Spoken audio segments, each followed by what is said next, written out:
नमस्कार।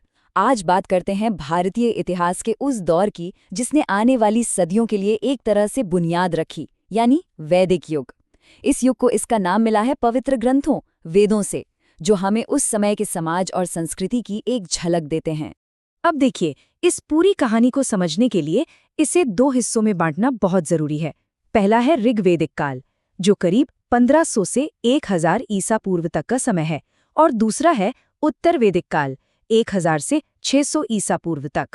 इन दोनों कालों के बीच जो बड़े बड़े बदलाव हुए, वही आज हमारी चर्चा का फोकस है। तो आज हम क्या-क्या देखने वाले हैं? हम समझेंगे कि कैसे एक कबीलाई समाज से साम्राज्य बना, समाज का ताना बना कैसे बदला और लोगों की धार्मिक मान्यताएं कैसे बदल गईं, ताकि हम इस पूरे महान वैदिक परिवर्तन की तस्वीर को साफ-साफ समझ सकें। तो चलिए सबसे पहले बात करते हैं राजनीति की। ये समझना वाकई में बड़ा दिलचस्प है कि कैसे एक कबीले पे आधारित समाज एक बड़े क्षेत्रीय राज्य में तब्दील हो गया। आइए देखते हैं ये सफर कैसा था। ऋग्वैदिक काल में समाज की जो सबसे बड़ी राजनैतिक इकाई थी, वो थी जन। जन का मतलब है कबीला। मतलब लोगों की पहचान किसी जमीन से नहीं, बल्कि उनके अपने कबीले से होती थी। और ये जो बनावट थी, ये काफी संगठित थी। इसकी शुरुआत होती थी कुल यानी परिवार से। कई परिवार मिलकर बनाते थे एक ग्राम, कई ग्रामों से बनता था एक विश, और आखिर में कई विश मिलकर बनाते थे वो सबसे बड़ी इकाई जिसे जन कहते थे। इसी जन का मुखिया होता था राजन यानी राजा। लेकिन रुकिए, इस राजन को आज के जमाने के सम्राटों जैसा बिल्कुल मत समझिए।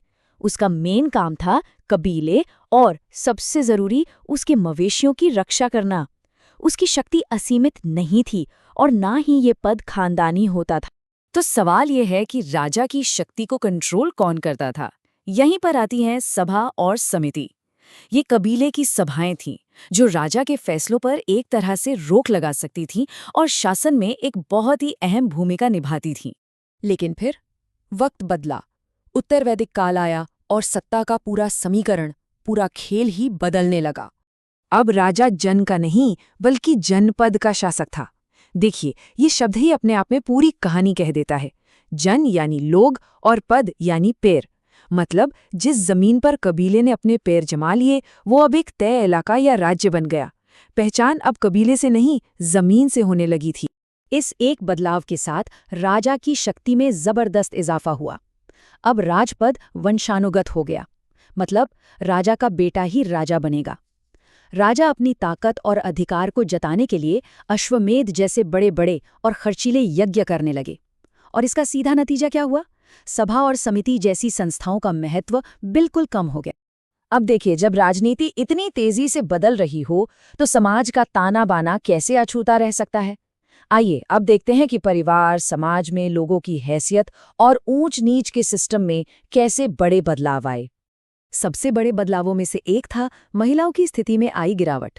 जहां ऋग्वैदिक काल में महिलाओं को सम्मान दिया जाता था, वो पढ़ लिख सकती थीं और सभाओं में भी हिस्सा लेती थीं। वहीं उत्तर वैदिक काल तक आते आते उनकी स्थिति बहुत कमजोर हो गई। जैसे जैसे समाज ज्यादा व्यवस्थित होता गया, महिलाओं को सार्वजनिक जीवन से हटाकर सिर्फ घर की चार दीवारी तक सीमित कर दिया गया।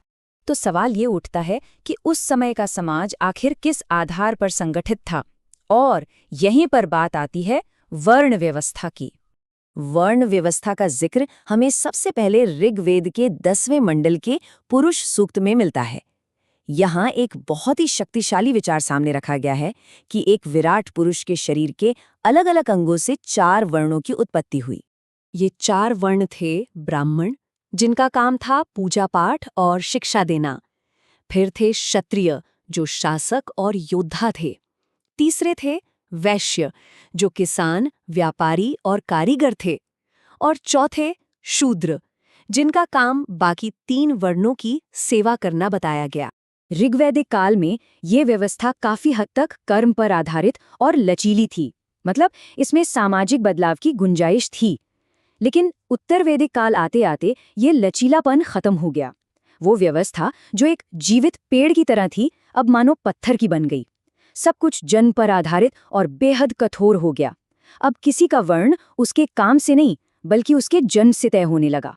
जिस तरह समाज का पूरा ढांचा बदल रहा था, ठीक उसी तरह लोगों की आस्था और उनके पूजा करने के तौर तरीके भी बदल रहे थे। चलिए अब धार्मिक जीवन में आए बदलावों पर एक नजर डालते हैं। शुरुआती दौर में यानी ऋग्वैदिक काल में लोग मूल रूप से प्रकृति की शक्तियों की पूजा करते थे। बारिश, आग, हवा, आकाश, इन सब को उन्होंने देवताओं का रूप दे दिया था। इन देवताओं में सबसे प्रमुख थे इंद्र, जो बारिश और युद्ध के देवता थे।